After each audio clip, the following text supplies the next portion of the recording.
Hello everyone. For this tutorial, I like to emphasize the difference between theoretical and experimental probability. As you can imagine from the title, theoretical probability refers to a probability computation done ahead of time that predicts what will happen without any definitive evidence, so that is why it is a theoretical probability. In contrast, experimental probability is the probability you get from a real-life trial, aka experiment, instead of what you guess ahead of time. For example, if we know that a fair coin has two heads, and we want to find the probability that it lands on one side, we know already that the probability should be 1/2, and this is the theoretical probability. But if we try flipping it ourselves, say 20 times, we may get only 8 times instead of 10 times as the theory would have predicted. However, this is perfectly normal for events that depend on probability to work like this.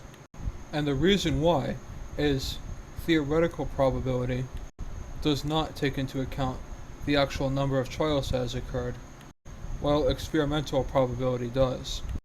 And if you do only a small amount of trials, then your results will not be as accurate as if you do a larger number of trials.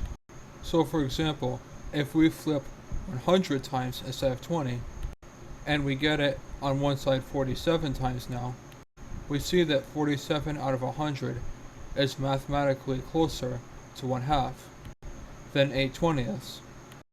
So it does indeed become apparent that as you increase the number of trials, you get more reliable results, which should make intuitive sense as well, because we know, for example, that a scientific conclusion is generally not valid unless we have done multiple experiments under different conditions to verify our accuracy.